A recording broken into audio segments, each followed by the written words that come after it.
I never thought I'd be the kind of man to spy on his own family. But life has a funny way of putting you in situations you never saw coming. It was a Tuesday morning, gray and cold. The kind of day where the sky looks like it's holding its breath. I woke up with this weird feeling in my chest.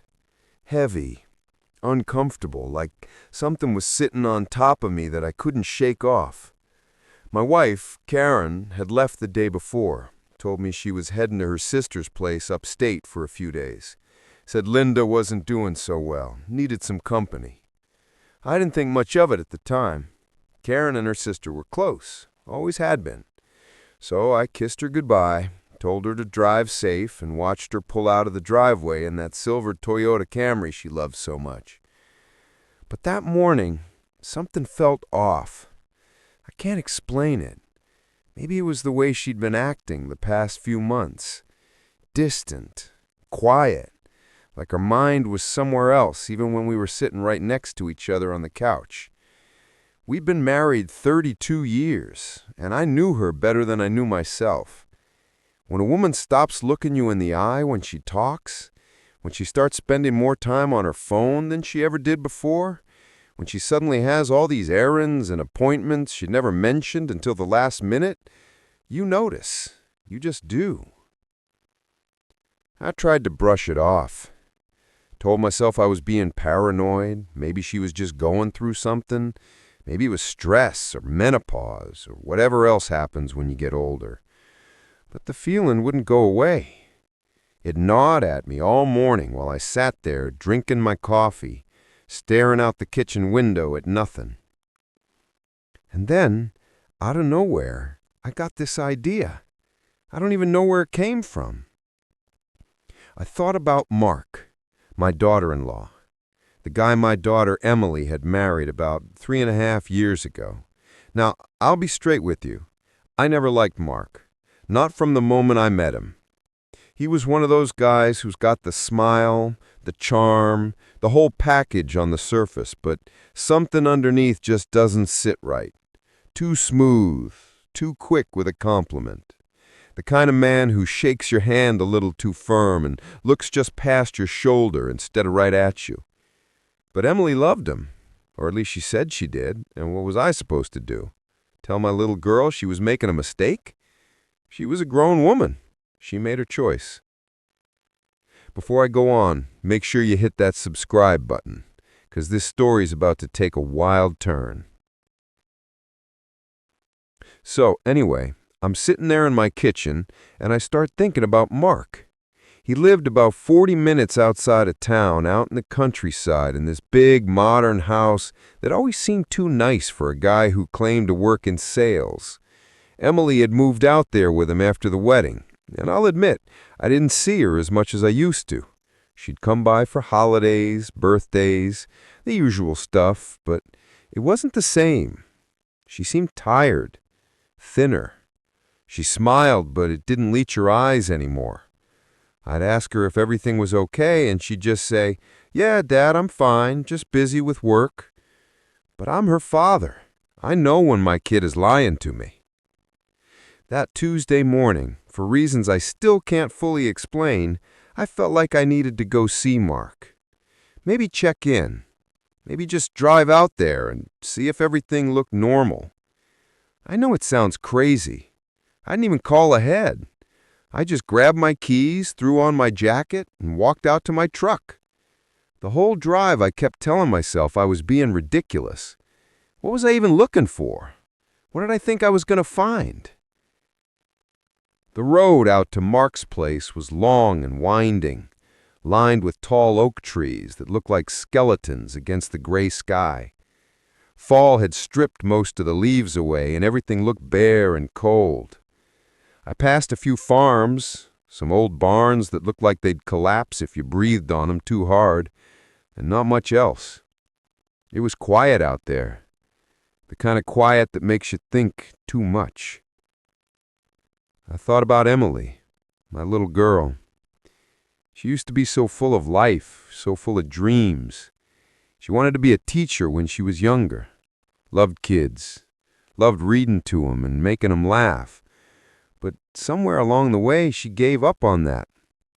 Met Mark, got married, and just sort of faded. I used to ask her about it, but she just changed the subject. And Karen, my wife, she always defended Mark.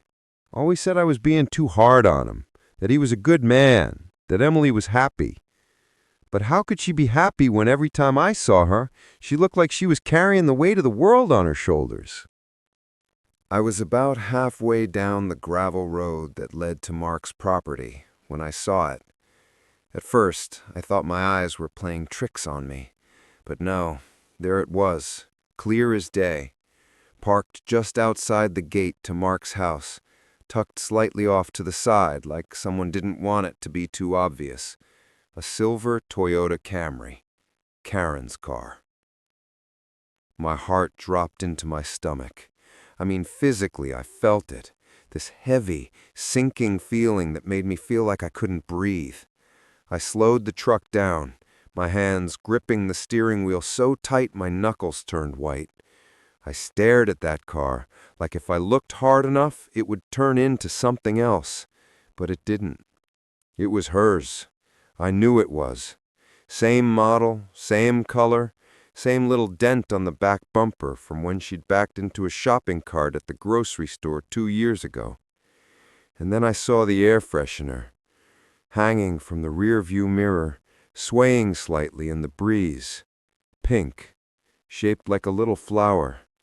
The same one she'd had in there for months, the one that smelled like vanilla and lilac.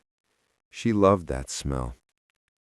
Said it reminded her of her grandmother's house when she was a kid. I pulled my truck over to the side of the road, behind a cluster of trees where I wouldn't be seen from the house. My hands were shaking, not from the cold, from something else. Fear, maybe, or anger. I didn't even know yet. I just sat there, engine idling, staring at that silver car and trying to make sense of what I was seeing. Why was Karen's car at Mark's house? She'd told me she was going to her sister's place. Linda lived 3 hours north in the opposite direction. There was no reason, no good reason for her to be here. Unless she'd lied to me. Unless she'd never gone to Linda's at all. My mind started racing, spinning through 1,000 different explanations, each one worse than the last. Maybe she'd stopped by to check on Emily. Maybe Emily had called her, needed help with something, and Karen came out here instead of going to Linda's. That made sense, right? That was reasonable. But then why wouldn't she tell me? Why would she lie about where she was going? I turned off the engine and just sat there in the silence, listening to my own breathing. It was loud, too loud. I felt like I was underwater, like everything around me was moving in slow motion. I looked at the house, Mark's house, big and modern with its floor-to-ceiling windows and fancy stone exterior. It looked cold, empty. But I knew someone was inside. I knew because Karen's car was here, and if her car was here, she was here. I should have just driven away. I should have turned that truck around, gone home, and waited for her to come back so I could ask her about it like a rational human being. But I didn't. I couldn't. Because deep down, in that place you don't like to look at too closely, I already knew something was wrong. I'd known for months. I'd just been too scared to admit it. So I opened the truck door, slowly, quietly, and stepped out onto the gravel. The cold air hit me like a slap, but I barely felt it. I started walking toward the house, my boots crunching softly on the ground. Every step felt heavier than the last, like my body was trying to stop me, trying to tell me I didn't want to know what was inside that house. But I kept going anyway. As I got closer, I started to hear something. Voices. Faint at first, barely audible over the wind rustling through the trees, but then clearer. Laughter. Light Easy laughter, the kind you hear when people are comfortable with each other, when they're relaxed and happy. And I recognized one of those voices immediately. It was Karen, my wife, laughing. And then I heard the other voice, Mark's voice, low, smooth, saying something I couldn't quite make out, followed by more laughter. Hers again. I stopped walking, just froze right there in the middle of the driveway, maybe 20 feet from the front door. My chest felt tight, like someone had wrapped a belt around it and pulled it as tight as it would go. My vision blurred for a second, and I had to blink a few times to clear it. I didn't understand. I didn't understand what I was hearing, what it meant, why they were laughing together like that. Like old friends. Like something more. I forced myself to move, to keep walking, but slower now, quieter. I stepped off the driveway and onto the grass so my footsteps wouldn't make as much noise. My heart was pounding so hard I could hear it in my ears, the steady thump, thump, thump that drowned out almost everything else. I moved along the side of the house, staying low, staying hidden, until I reached one of those big windows. The curtains were only halfway closed, just enough of a gap for me to see inside if I was careful. I pressed myself against the wall, took a breath, and slowly leaned forward to look through the glass. And what I saw made my entire world tilt sideways. Karen was sitting on the couch, Mark's couch. She was wearing jeans and that blue sweater I'd bought her for Christmas last year, the one she said was her favorite. Her hair was down, loose around her shoulders, the way she used to wear it when we were younger. She looked relaxed, happy even. She was holding a mug, coffee probably, and she was smiling at Mark, who was sitting next to her. Not across from her, next to her. Close. Too close. Mark was leaning toward her, his arms stretched out along the back of the couch, his body angled in her direction. He was saying something and she was nodding, laughing softly, her hand coming up to tuck a strand of hair behind her ear. And then, God, I can still see it so clearly. He reached over and did it for her. Tucked that strand of hair behind her ear, his fingers brushing against her cheek, lingering there for just a second too long. And she didn't pull away. She didn't flinch. She didn't do anything except smile at him like it was the most natural thing in the world. I stumbled backward, almost losing my balance. My hand shot out and grabbed onto the side of the house to steady myself. I felt sick, physically sick, like I was going to throw up right there in the grass. My mind was screaming at me, trying to make sense of what I'd just seen, trying to come up with some innocent explanation, but there wasn't one. There was no innocent explanation for what I'd just witnessed. My wife and my son-in-law, together, alone, laughing and touching each other like they had every right to. I pressed my back against the wall and tried to breathe, tried to think, but all I could hear was that laughter echoing in my head over and over again. All I could see was his hand on her face, her smile, the way she used to look at me. How long had this been going on? Days? Weeks? Months? How many times had she lied to me about where she was going, who she was seeing? How many times had I believed her, trusted her, while she was out here with him? And Mark? What kind of man does that? What kind of man betrays his wife, his father-in-law, his entire family like that? And where the hell was Emily? Did she know? Was she inside somewhere, oblivious to what was happening right under her own roof? Or was she somewhere else, left in the dark, just like I'd been? I wanted to storm in there. I wanted to throw that door open and scream at both of them, demand answers, make them look me in the eye and explain themselves. But I didn't. I couldn't, because part of me, the part that had been married to Karen for 32 years, the part that still remembered our wedding day and the birth of our daughter and every single moment we'd built together, that part of me didn't want to believe it, didn't want to accept that this was real. So instead, I stood there, hidden against the side of the house, my heart breaking into 1,000 pieces. And I made a decision. I wasn't going to confront them. Not yet. I needed proof. I needed to know the whole truth, not just what I'd seen through a window. I needed to hear them say it. I pulled my phone out of my pocket with shaking hands and opened the camera app. I switched it to video, turned off the sound, and slowly, carefully moved back toward the window. I held the phone up, angling it just right so the camera could see through the gap in the curtains, and I hit record.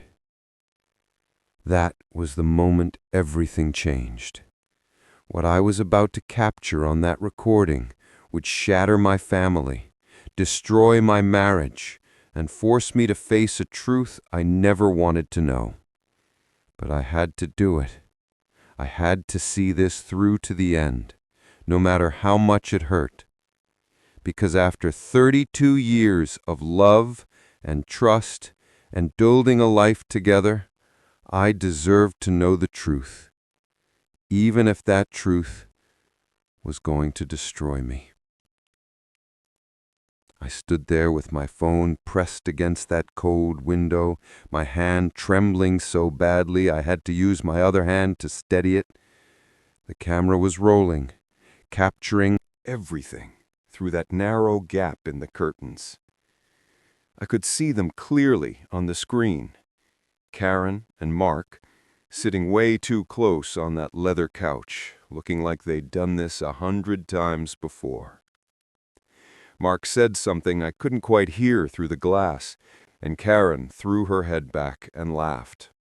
That laugh. God, I used to love that laugh. It was the sound I fell in love with 40 years ago, when we were just kids ourselves, back when everything was simple and pure and honest. Now it felt like a knife twisting in my chest. I watched as he reached over and put his hand on her knee, just left it there, casual, like it belonged there. And she didn't move it, didn't even flinch. Instead, she put her hand on top of his and gave it a little squeeze. That small gesture, that tiny movement, it confirmed everything I'd been afraid to believe. This wasn't some innocent visit. This wasn't her checking on our daughter or helping Mark with something around the house. This was them, together, the way a man and woman are together when they're more than just family. I kept recording, even though every second felt like torture. I needed this. I needed proof, because part of me still couldn't believe it was real. Part of me thought maybe I'd wake up and realize this was just some horrible nightmare, that my wife of 32 years hadn't betrayed me with our own son-in-law. But the video on my phone screen told me otherwise. This was happening. This was real. Karen leaned into him, rested her head on his shoulder. He wrapped his arm around her and kissed the top of her head. So gentle, so comfortable, like they'd done it 1,000 times before. I felt bile rise in my throat. My eyes burned, but I couldn't cry. Not yet. I had to keep it together. Had to finish what I'd started. I recorded for about 2 more minutes, watching them talk, watching them touch each other, watching my whole life fall apart through a phone screen. And then I stopped the video. My hands were shaking so bad I almost dropped the phone.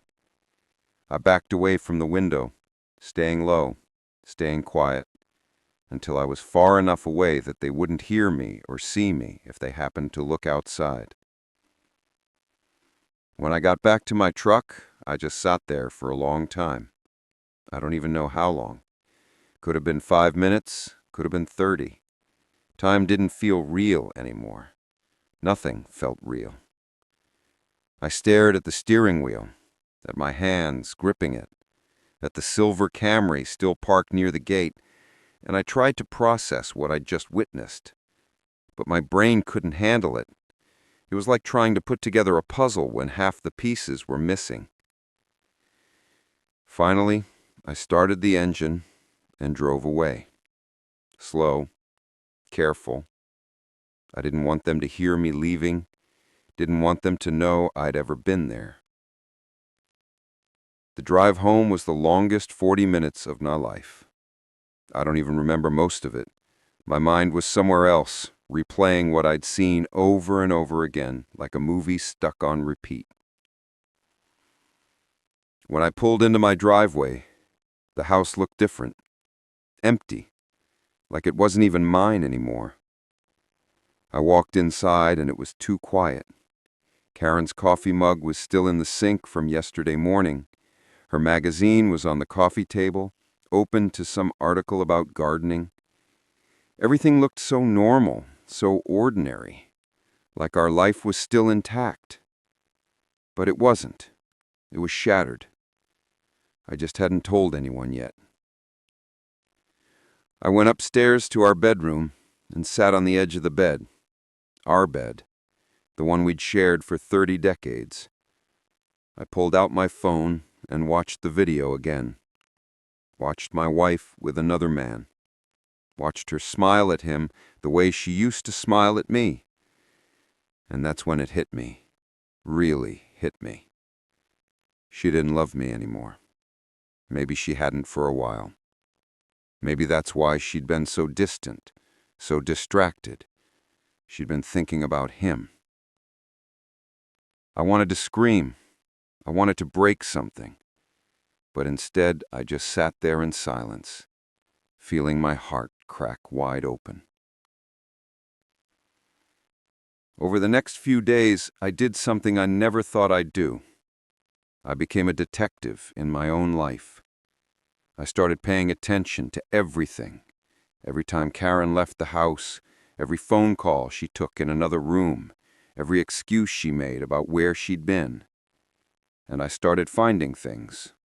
Little pieces of evidence that confirmed what I already knew. I checked our phone bill online. Saw dozens of calls between her and Mark. Long calls. Some of them lasting over an hour. Late at night when I was already asleep. During the day when I was at work. They'd been talking to each other more than she'd been talking to me. I looked through her text messages when she was in the shower one night. I know it was wrong. I know it was an invasion of privacy, but I had to know. I had to see how deep this went. And what I found made me sick. Messages about meeting up, about how much they missed each other, about how they had to be careful. One message from Mark said, "Can't wait to see you Tuesday. He'll never know." Tuesday. That was the day I'd driven out there, the day I'd seen them together. But I didn't confront her, not yet. I needed more than just phone records and text messages. I needed something undeniable, something she couldn't lie her way out of. So I played along. I acted like everything was fine. When Karen came home that Tuesday evening, I asked her how Linda was doing. She didn't even hesitate, just smiled and said, "Oh, she's better now. I think my being there really helped." She looked me right in the eye and lied. And I smiled back and said, "That's good, honey. I'm glad you could be there for her." It was the hardest thing I've ever done. Sitting across from her at the dinner table, making small talk, pretending I didn't know she'd spent the day with Mark, pretending I didn't know my entire marriage was a lie. The next morning, I called Linda, just to check in, I said. Just wanted to make sure she was feeling okay. And Linda, sweet, unsuspecting Linda, told me she was fine. Said she'd been meaning to call Karen, that it had been a few weeks since they'd talked. She hadn't seen Karen at all, Hadn't even known Karen was planning to visit. That confirmed it. Karen had lied about where she was going. She'd used her sister as an alibi to spend time with Mark. I thanked Linda, made some excuse to get off the phone, and sat there in my kitchen feeling like the biggest fool in the world. How long had this been going on? How many times had she lied to me? I started following her. I'm not proud of it, but I did. When she'd leave the house saying she had to run errands or meet a friend, I'd wait a few minutes and then follow her in my truck, staying far enough back that she wouldn't notice. And almost every time, she'd end up at Mark's place. She'd park that silver Camry in the same spot, look around to make sure no one was watching, and then walk right up to his door like she owned the place. I took pictures, lots of pictures. Karen's car at Mark's house, timestamp showing she was there for hours at a time. I saved everything, built a folder on my phone full of evidence that my wife was having an affair with our son-in-law. But the worst part, the absolute worst part, was pretending everything was normal. Sleeping next to her at night, knowing where she'd been during the day. Listening to her talk about her plans for the week, knowing most of those plans probably involved him. It was eating me alive from the inside out. About a week after I first discovered them together, Emily called me, my daughter. I hadn't talked to her much lately. She'd been distant too, wrapped up in her own life, her own problems. But that afternoon she called and asked if I could come over, said she needed to talk to me about something important. I drove out to Mark's house, the house my daughter lived in with that lying, cheating snake, and Emily met me at the door. She looked terrible. Her eyes were red and puffy like she'd been crying. Her hair was pulled back in a messy ponytail, and she was wearing sweatpants and an old t-shirt. This wasn't the put-together daughter I was used to seeing. "Dad," she said, and her voice cracked. "Can we talk?" We sat down in her kitchen, not the living room where I'd seen Karen and Mark together, thank God. And she just broke down. Started crying so hard she could barely breathe. I held her, rubbed her back like I used to when she was little, and waited for her to calm down enough to tell me what was wrong. "It's Mark," she finally said, wiping her eyes with a tissue. "I think he's cheating on me." My blood went cold. I wanted to tell her right then and there. I wanted to pull out my phone and show her the videos, the pictures, the proof that her husband was sleeping with her own mother. But I couldn't. Not like this. Not when she was already falling apart. "What makes you think that?" I asked, trying to keep my voice steady. "He's been acting so weird lately," she said. "Always on his phone, always making excuses about where he's been. He says he's working late, but when I call his office, they say he left hours ago. And last week, I found a receipt in his car for a restaurant I've never been to. When I asked him about it, he got all defensive and said it was for a business lunch. But Dad, he never takes clients out to lunch. Never." She looked at me with those big, sad eyes, and I saw the little girl she used to be, the one who came to me with scraped knees and broken toys, trusting that I could fix anything. But I couldn't fix this. This was too big, too broken. "There's more," she whispered. "Sometimes I come home and the house smells like perfume, not mine, someone else's. And once I found a hair tie on the bathroom counter. It wasn't mine. I asked Mark about it, and he said I must have left it there and forgotten. But I know all my hair ties, Dad. That one wasn't mine." My heart was breaking for her, my baby girl. She had no idea how bad it really was. She thought her husband was cheating on her with some random woman. She didn't know it was her own mother. "Have you talked to him about it?" I asked. "I tried," she said, "but he just gets angry, Tells me I'm being paranoid, that I'm imagining things. He makes me feel crazy, like I'm the problem." She started crying again. "But I'm not crazy, am I, Dad? I know something's wrong. I can feel it." "You're not crazy, sweetheart," I said, pulling her close. "You're not crazy at all." I stayed with Emily for a couple of hours, made her some tea, let her talk, let her cry. The whole time I was dying inside, because I knew the truth. I knew exactly who Mark was cheating with. And when Emily found out, it was going to destroy her. It was going to destroy all of us.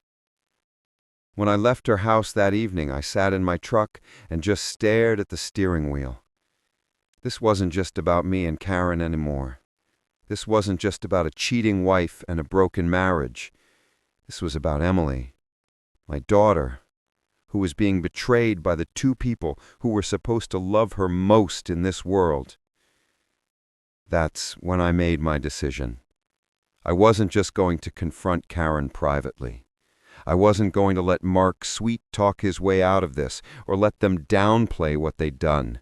No, they needed to be exposed publicly, in front of everyone, in a way that left no room for lies or excuses or manipulation. I started planning, really planning. I thought about Mark and Emily's anniversary party that was coming up in about 3 weeks. Mark had been talking about it for months, wanted to throw this big celebration, invite all their friends and family, show off their perfect marriage. Karen had even offered to help plan it. Of course she had. Another excuse to spend time with him.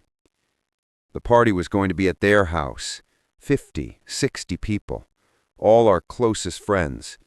Karen's sister Linda, my brother, Emily's friends from college, Mark's co-workers, everyone who knew us, who thought we were this perfect, happy family.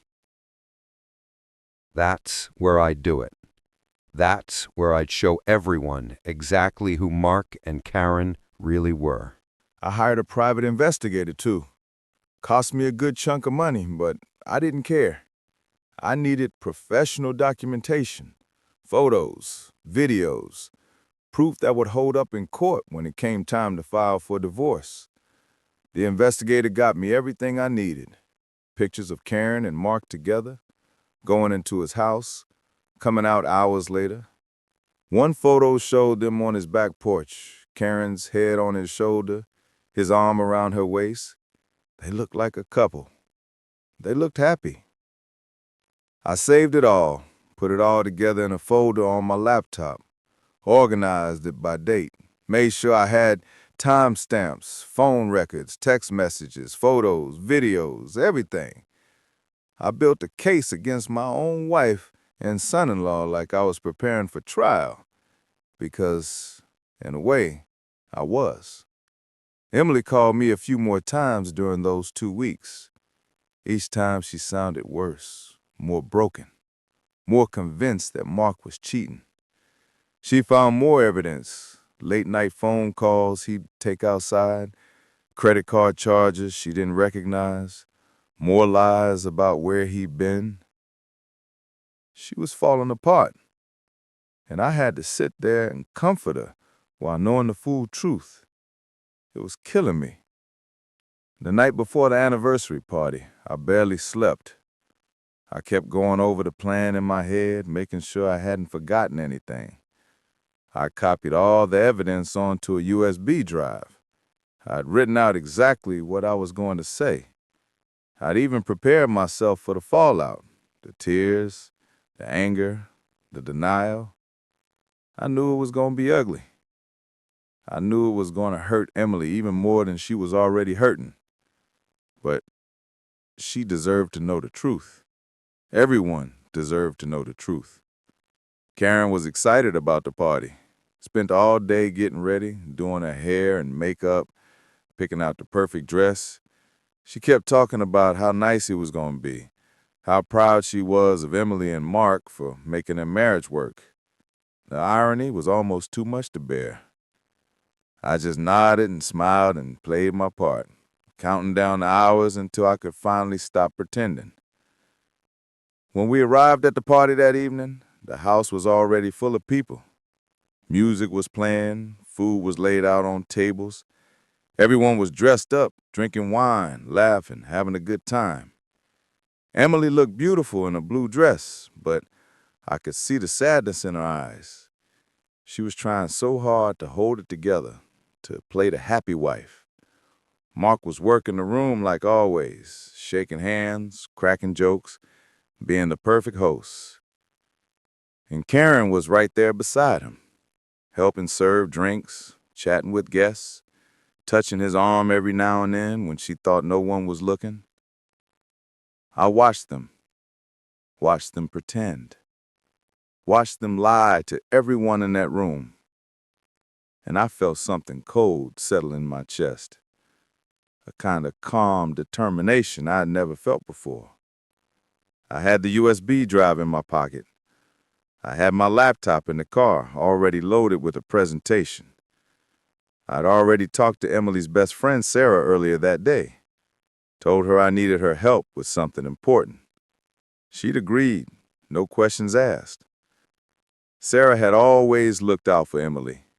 She'd helped me set everything up. Around 8 o'clock, Mark stood up and clinked his glass to get everyone's attention. "I just want to thank you all for coming tonight," he said, his arm around Emily's waist. 3 years ago, I married the most amazing woman in the world, and every day since then has been a blessing. Emily smiled up at him, tears in her eyes. She wanted to believe him. She wanted to believe their marriage was real, that he loved her, that everything was going to be okay. But it wasn't. And in about 10 minutes, she was going to know why. I caught Sarah's eye across the room and gave her a small nod. She slipped out quietly to help me set up. We moved quickly, connected my laptop to Mark's TV, pulling up the presentation, making sure everything was ready. My heart was pounding, but my hands were steady. This was it. No turning back now. I set up one final plan. A way to make sure everyone saw the truth with their own eyes. Sarah finished connecting the cables while I stood in the hallway, taking deep breaths, trying to steady myself for what was about to happen.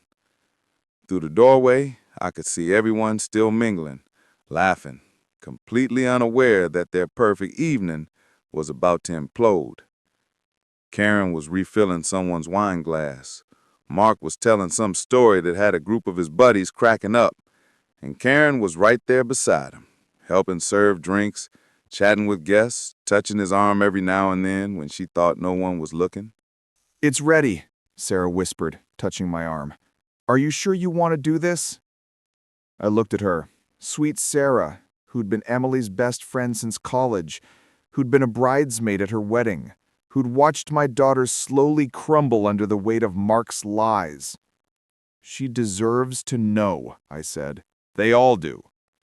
Sarah nodded, squeezed my hand, and stepped back. I walked into the living room, my heart hammering against my ribs. I picked up the remote control for the TV and turned it on. The screen lit up, showing my laptop's desktop. A few people glanced over, curious, but most kept talking. I cleared my throat. "Hey everyone, can I have your attention for just a minute?" The room started to quiet down. Mark looked over at me, confused. "Jim, what's going on?" "I just wanted to share something," I said, my voice surprisingly steady. "Something I think everyone here should see." Karen's face went pale. I saw it happen in real time. The color just drained right out of her cheeks. She knew.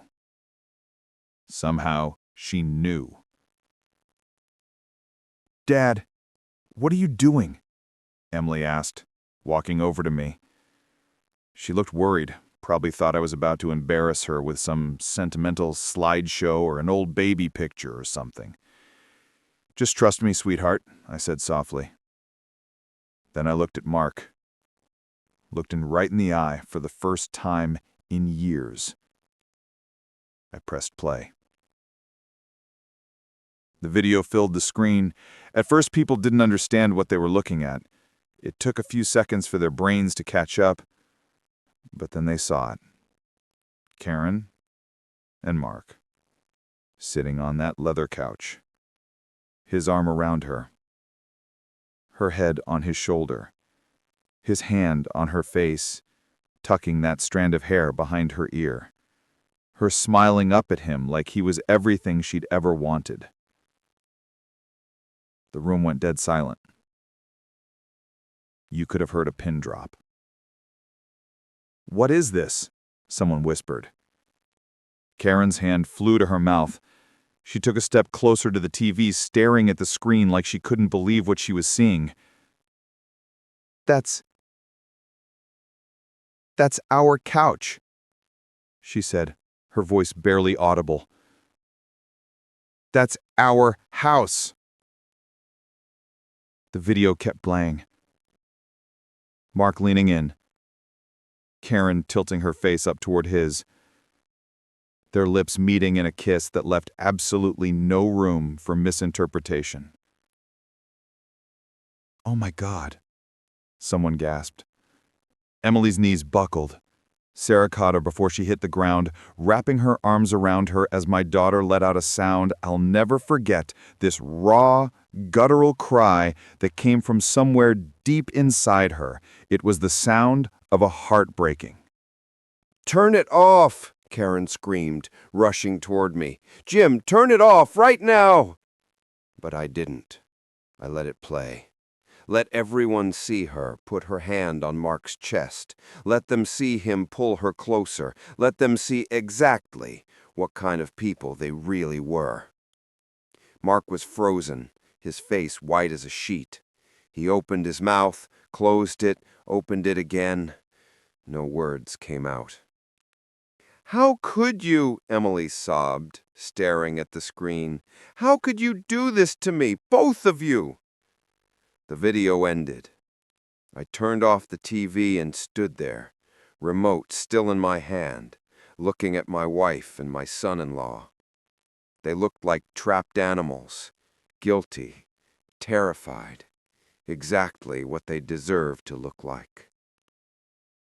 "I found out about 3 weeks ago," I said, my voice calmed despite the rage burning in my chest. "I went to visit Mark one morning, and I saw Karen's car parked outside. She'd told me she was going to her sister's place, but she wasn't. She was here, with him." "Jim, please," Karen started, tears streaming down her face. "Let me explain." "Explain what?" I cut her off. "Explain how you've been sleeping with our daughter's husband? Explain how you've been lying to me for God knows how long? Explain how you looked me in the eye every single day and pretended everything was fine while you were betraying our entire family?" She didn't have an answer, just stood there crying, her hands shaking. I turned to Mark. "And you married my daughter. Stood up in a church and promised to love her, honor her, be faithful to her. And all this time, you've been screwing her mother." "Mr. Patterson, Mark started. "Don't!" I hold up my hand. "Don't say a goddamn word. There's nothing you can say that's going to make this right. Nothing." Emily pulled away from Sarah and walked toward Mark. Her face was wet with tears, her whole body shaking. "How long?" she asked. "How long has this been going on?" Mark looked at the floor, said nothing. "Answer her," I demanded. "You owe her that much." About a year," he finally mumbled. Maybe a little longer." Emily let out another cry and slapped him across the face, hard. The sound echoed through the silent room. "A year? A year?" She was screaming now, her voice breaking. "I've been sitting here every night wondering what I did wrong, wondering why you didn't love me anymore, thinking I was going crazy, and you've been with my mother?" She turned to Karen, who was sobbing against the wall. "How could you? You're supposed to be my mother. You're supposed to protect me, to love me, to want what's best for me. And instead, you... She couldn't even finish the sentence, just broke down again, crumpling to the floor. I went to her, knelt down beside her, pulled her into my arms. She clung to me like a child, crying into my shoulder, while I held her and stroked her hair. Around us, people were starting to leave, quietly, awkwardly, grabbing their coats and slipping out the door. Nobody knew what to say. What could anyone say? Sarah stayed. So did Emily's friend Rachel, and my brother Tom, who'd been standing in the corner the whole time, looking like he wanted to put Mark through the wall. When most of the guests had cleared out, I helped Emily to her feet. "Come on, sweetheart," I said gently. "Let's get you out of here." "This is my house," she said, her voice hollow. "He should leave, not me." She was right. I looked at Mark, who was still standing there like a statue. "You heard her. Get out." "It's my house, too," he said weakly. "Get out." Emily's voice was cold now, hard. "Get out before I call the police and have you arrested for trespassing." Mark looked at Karen like maybe she'd defend him, maybe she'd say something to fix this. But Karen was just staring at the floor, mascara running down her face, looking like her whole world had ended, which I suppose it had. "Fine," Mark said. He grabbed his jacket and headed for the door, stopped, turned back to Emily. "I'm sorry," he said. "I never meant to hurt you." "But you did," Emily said. "You destroyed me. And for what? For her?" She looked at Karen with such hatred in her eyes it made me flinch. "You can have him, Mom. You two deserve each other." Mark left, just walked out the door and disappeared into the night. Karen tried to approach Emily, tried to say something, but Emily held up her hand.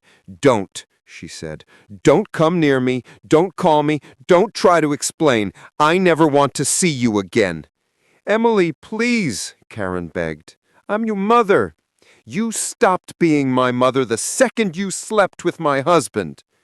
Then she looked at me. "Can you take her home, Dad? I can't even look at her right now." I nodded, turned to Karen. "Get your things. You're coming with me." The drive back to our house was silent. Karen cried the whole way, but I didn't say a word, didn't even look at her. When we pulled into the driveway, she finally spoke.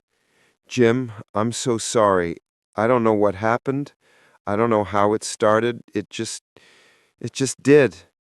"Don't," I said, my voice flat. "Don't insult me with excuses." "What are you going to do?" she asked, her voice small. "I'm going to file for divorce, first thing Monday morning. And you're going to move out. Tonight." "Tonight? Jim, where am I supposed to go?" "I don't care." And I meant it. I genuinely did not care where she went or what happened to her. "You can go to a hotel. You can go to Mark's place. You can go to hell for all I care. But you're not staying here." She started crying harder, but I got out of the truck and walked into the house, grabbed 2 suitcases from the closet, and started throwing her clothes into them.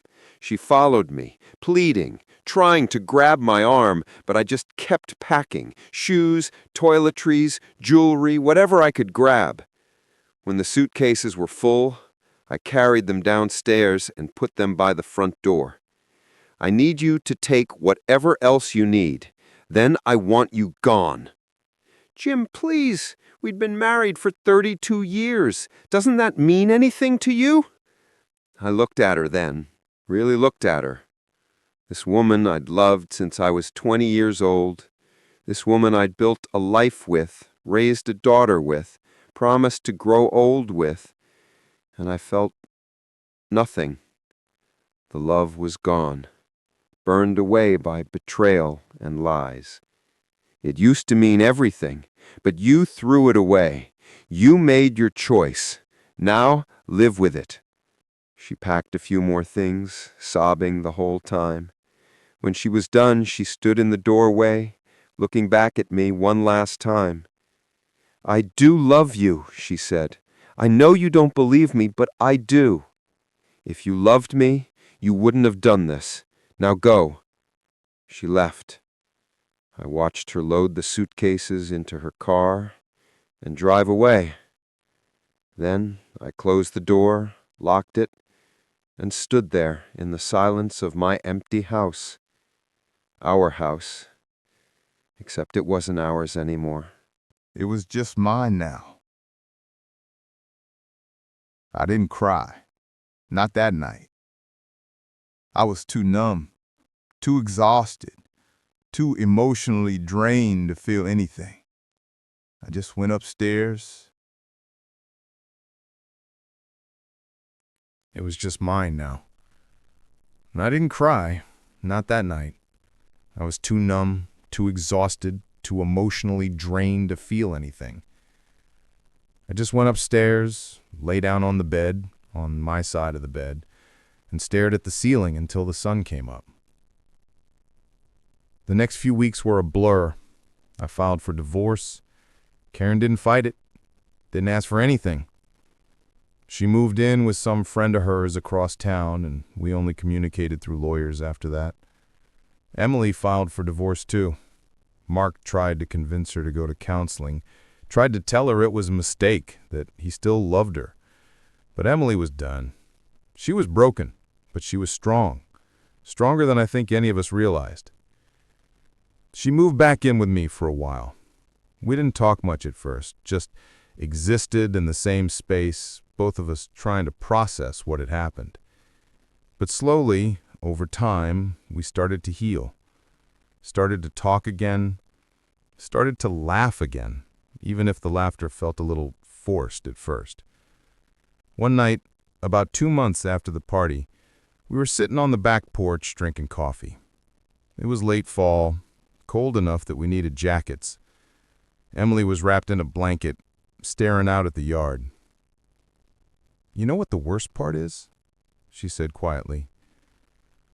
"I keep thinking about all the times the three of them were together. All the family dinners, the holidays, the birthday parties. They were doing this the whole time, and I had no idea. I felt like I was going crazy, like something was wrong, but I couldn't figure out what. And all along, they were lying right to my face." "I know, sweetheart. I felt the same way." "Do you hate her? Mom, I mean?" I thought about it. Really thought about it. "No," I said finally. "I don't hate her. I'm angry, and I'm hurt, and I'll probably never forgive her. But I don't hate her. Hating her would mean I still care enough to feel something that strong, and I don't. She's just gone. Like she was never really there to begin with." Emily nodded. "I think I hate her," she said softly. "Is that wrong?" "No," I said. "You're allowed to feel however you feel.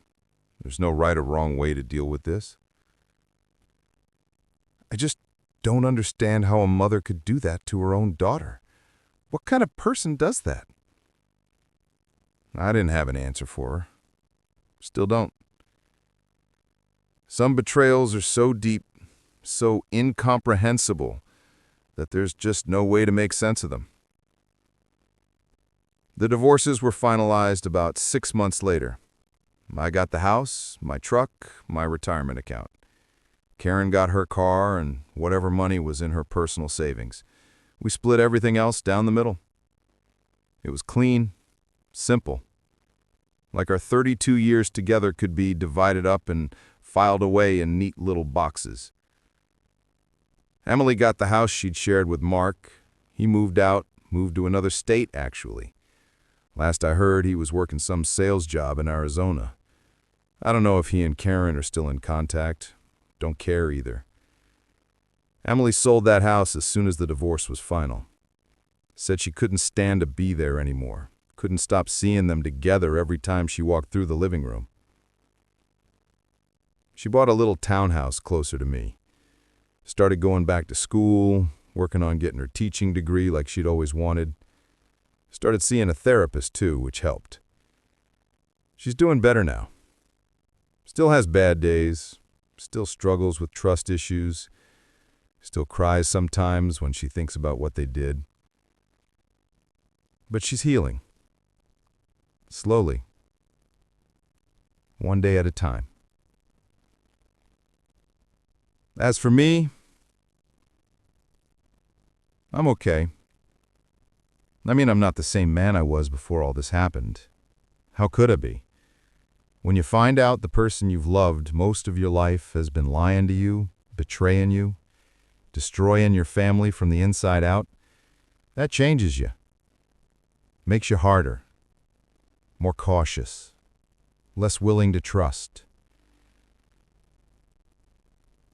But I'm not bitter. I refuse to be bitter. Because being bitter would mean letting them win. Letting what they did define the rest of my life.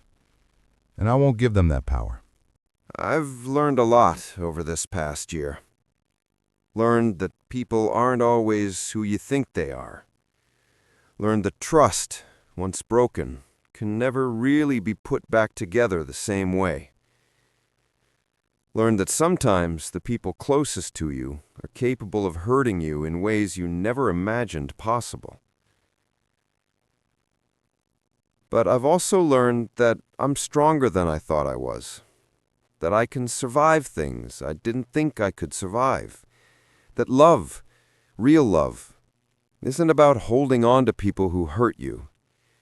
It's about knowing when to let go. Emily asked me once if I regretted exposing them the way I did. If I wished I'd handled it differently. Maybe confronted them privately instead of in front of everyone they knew. And I told her no. No regrets. Because the truth needed to come out. Not just for me, not just for her, but for everyone who'd been lied to. Everyone who'd been fooled by their act. They made their choices. They carried on an affair right under our noses. Lied to us every single day. Betrayed us in the worst possible way. And they deserved to face the consequences publicly. Just like they'd committed the betrayal publicly. At family dinners, at holidays, at Emily's own anniversary party. Some people probably think I was cruel, that I went too far, that I should have handled it more privately, more gracefully. But you know what? I don't care. I did what I had to do to protect my daughter and myself. I exposed the truth because the truth deserved to be exposed. And in the end, that's what matters. Not the opinions of people who weren't there, who didn't live through it, who didn't watch their entire life fall apart because two people they loved decided their own selfish desires were more important than their family. I still live in the same house, still drive the same truck, still get up every morning and make my coffee and go about my day. But everything's different now. Quieter, simpler, lonelier sometimes, but also more honest, more real. I don't know if I'll ever trust anyone enough to fall in love again. Maybe that part of me died the day I saw Karen's car outside Mark's house. Maybe it's still in there somewhere, just buried deep where it can't be heard again. Either way, I'm okay with it. I'd rather be alone than be with someone who makes me doubt myself, who makes me question my own reality, who turns my life into a lie. Emily's doing better too. She's dating someone new, a teacher at the school where she's doing her student teaching. Nice guy, honest, kind, the complete opposite of Mark. She's taking it slow, not rushing into anything, which I'm glad to see.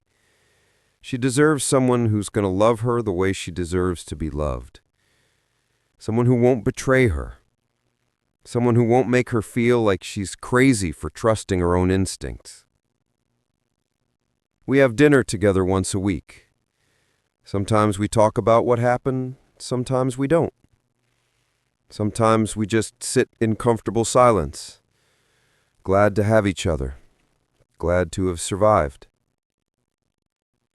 I haven't spoken to Karen since the divorce was finalized. Don't plan to either. As far as I'm concerned, she is a stranger now. Someone I used to know in another life. I heard through the grapevine that she's working at some retail store on the other side of town, living in a small apartment by herself.